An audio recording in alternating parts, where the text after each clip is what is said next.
புதிய அரசு புதிய தலைவலியை ஏற்படுத்தியிருக்கிறது.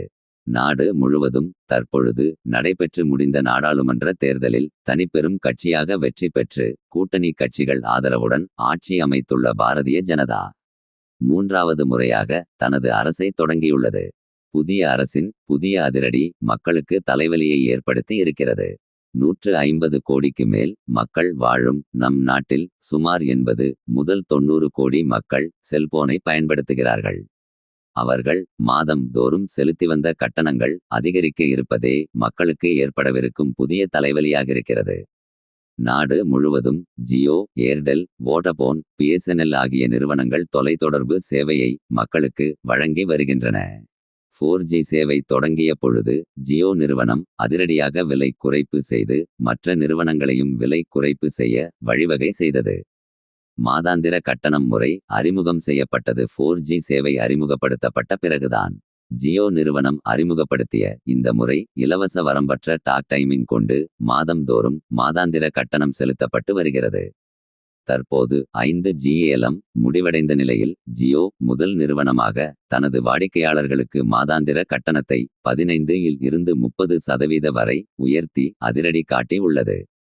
இதைத் தொடர்ந்து வோடபோன், ஏர்டெல் ஆகிய நிறுவனங்கள் தங்களது வாடிக்கையாளர்களுக்கு வழங்கி வந்த கட்டண முறைகளை மாற்றி 15 முதல் 20 விழுக்காடு அதிகமாக கட்டணத்தை நிர்ணயம் செய்து வரும் ஜூலை 2ஆம் தேதி முதல் வசூல் செய்வதற்கான நடைமுறைக்கு ஆயத்தமாகி வருகிறது. இந்த புதிய கட்டண முறையில் இன்டர்நெட் பேக்கேஜ் இல்லாத இலவச அழைப்புகளுக்கு மட்டும் ரூ. 179 என்று இருந்தது.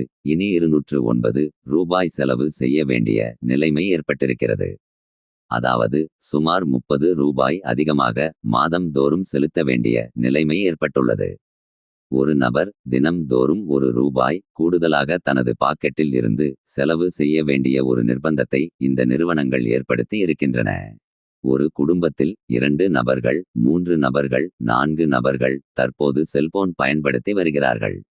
இந்த புதிய கட்டணப்படி பார்க்கும் பொழுது ஒரு நபருக்கு ரூ. என்ற விதத்தில் 4 நபர்களுக்கு ரூ.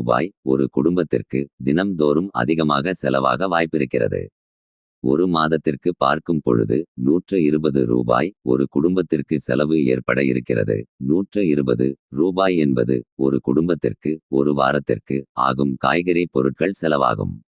செல்போன்களை தற்பொழுது உழைக்கும் மக்கள், அடித்தட்டு மக்கள், மாணவர்கள், பெண்கள் என பலதரப்பட்டவர்களும் பயன்படுத்தும் சூழ்நிலையில் இதில் பெண்கள், மாணவர்கள், முதியவர்கள் தங்கள் குடும்பத்தை சார்ந்து இருக்க வேண்டிய சூழ்நிலையில்தான் இருக்கிறார்கள்.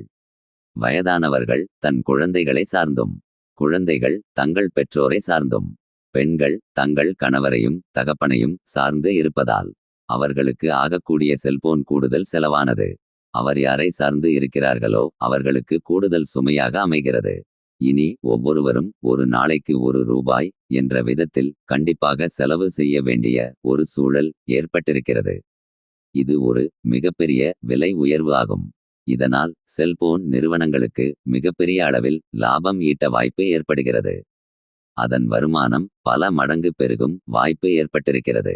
இதில் மத்திய அரசு உடனடியாக தலையிட்டு நியாயமான ஒரு நிலைமையை ஏற்படுத்த வேண்டும். இந்த விலைவாசி உயர்விலிருந்து மக்களை பாதுகாக்க வேண்டும். மேலும் பல்வேறு வழிகளில் அண்ணல்பட்டு வரும் மக்கள் விலைவாசி ஏற்றத்தின் தாக்கத்தை கடுமையாக பல வழிகளிலும் எதிர்கொண்டு வரும் மக்களுக்கு இது ஒரு பெரிய இடியை இறக்கியதைப் போன்று அமைந்திருப்பதால் புதிய அரசு தனது அதிகாரத்தை பயன்படுத்தி இந்த விவகாரத்தில் தலையிட்டு விலைவாசி உயர்வில் இருந்து மக்களை பாதுகாக்க வேண்டும். மேலும் செல்போன் நிறுவனங்கள் தங்கள் சேவையை மேம்படுத்தாமல் தொடர்கிறது. தரமும் மேம்படாத ஒரு சூழ்நிலையாகவே இருந்து வருகிறது. இதன் கஷ்டத்தால் வாடிக்கையாளர்கள் தொடர்ந்து அல்லல் பட்டு வரும் சூழ்நிலையில் அதை சரி செய்து நிறுவனங்கள் தங்கள் வாடிக்கையாளர்களுக்கு வழங்கும் சேவையின் தரத்தினை உறுதிப்படுத்தி மற்றும் கட்டணத்தை மட்டப்படுத்தி மக்களை பாதுகாக்க வேண்டும் என்பது பெரும்பான்மை மக்களின் கோரிக்கையாக இருக்கிறது.